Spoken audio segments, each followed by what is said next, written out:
আসসালামু আলাইকুম রহমতুল্লাহি ওবরাকাতু ইন্নালহামদুলিল্লাহ ওয়াসসালাতু ওয়াসসালামু আলা মাল্লা নাবিয়া বাদা। সানা সহি শুদ্ধ করে আমরা শিখবো ইনশাল্লাহ। এতদিন তো আমরা পড়ছি, সানা পড়ছি। আজকে একটু সময় করে দেখব যে সানাটা সহি শুদ্ধ করে কিভাবে পড়ে।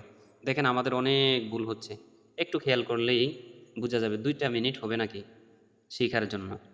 সোবে বার সাথে যখন বা সুকুন হয় তখন কলকলা করতে হয়, একটা প্রতিধ্বনি সৃষ্টি করতে হয়। আর এই আওয়াজটা হবে নিচের দিকে। কলকলার হরফ পাঁচটি, কোপ্ত বা জিমদাল। কোপ্তর আওয়াজ হবে যেমন আক, আত, উপরের দিকে হবে যেমন আল্লাযী আত আমাহুম। ঠিক আছে।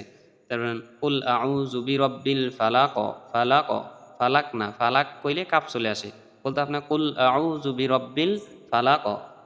তো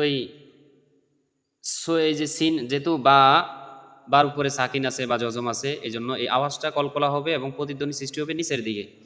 সোবে সোবে হা, হা। এখানে যদি বলে হা তাহলে অর্থ পরিবর্তন হয়ে যাবে। সুবহানাকা আল্লাহুম্মা, কেউ যদি বলে সুবহানাকা আল্লাহুম্মা তারপর হয়ে যাবে, সমস্যা নাই। সুবহানাকা, সুবহানাকা, সুবহানাকা আল্লাহুম্মা, আল্লাহ না, আমরা পড়ি আল্লাহুম্মা, আল্লাহ না। আল্লাহ শব্দের ডানে জবর থাকলেই সেখানে মোটা করে বা ফোর করে পড়তে হবে, কেমন? হুমের মধ্যে ওয়াজিব গুন্না আছে। এক্ষেত্রে আরেকটা জিনিস আমরা জানি নেই যে কোরআন তেলাওয়াতের ক্ষেত্রে যদি ওয়াজিব তরফ হয়ে যায় তাহলে নামাজ ভেঙে যাবে, কেমন? কারণ আপনার এই যে আমাদের এখানে রয়েছে নামাজের ওয়াজিব 14টি, কি কি সেটা দেখে নেবেন। ওয়াজিবগুলো যদি নামাজের ওয়াজিবগুলো যদি তরফ হয়ে যায় সেক্ষেত্রে সাহু সেজদা দিতে হয়, কিন্তু কোরআন তেলাওয়াতের ক্ষেত্রে যদি তরক হয়, কোরআন তেলাওয়াতের ওয়াজিবগুলো তরক হয়ে যায়, তাহলে সেক্ষেত্রে নামাজ হবে না, পুনরায় নামাজ পড়তে হবে আপনাকে। আল্লাহ না, আল্লাহ হু, মিমের যায় ধরছে, মিম জবর মা, ওয়াজিব গুন্না হুম।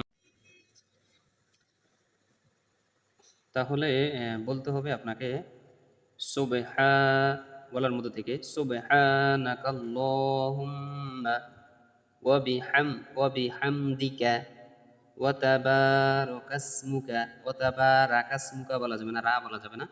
ওয়া তাবারাকাসমুকা ওয়া তাআলা জাদ্দুকা ওয়া লা ইলাহা গায়রুক, গায়রুক, ওয়া লা ইলাহা গায়রুক।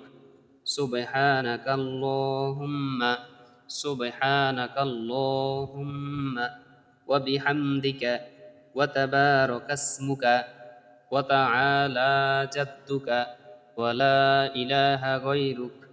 সুবহানাকাল্লাহুম্মা ওয়া বিহামদিকা ওয়া তাবারাকাসমুকা ওয়া তাআলা জাদ্দুকা ওয়া লা ইলাহা গায়রুক। ভেঙে ভেঙে মুখস্থ করে নিতে পারেন সহি শুদ্ধ করে। সুবহানাকাল্লাহুম্মা ওয়া বিহামদিকা ওয়া তাবারাকাসমুকা ওয়া তাআলা জাদ্দুকা ওয়া লা ইলাহা গায়রুক। এইভাবে সহি শুদ্ধ করে নিতে পারেন আপনি এই সূরা, এই দোয়াটি। সানাটা শুদ্ধ করে নিতে আমরা সুবহানাকাল্লাহ বলি, সুবহানাকা আল্লাহ বলি, এগুলা পড়া যাবে না, কলকলা হবে। হা গলার মধ্যে থেকে হবে, ল হবে, হুম্মার মধ্যে গুন্না হবে, হা হা হা হা গলার মধ্যে থেকে হবে।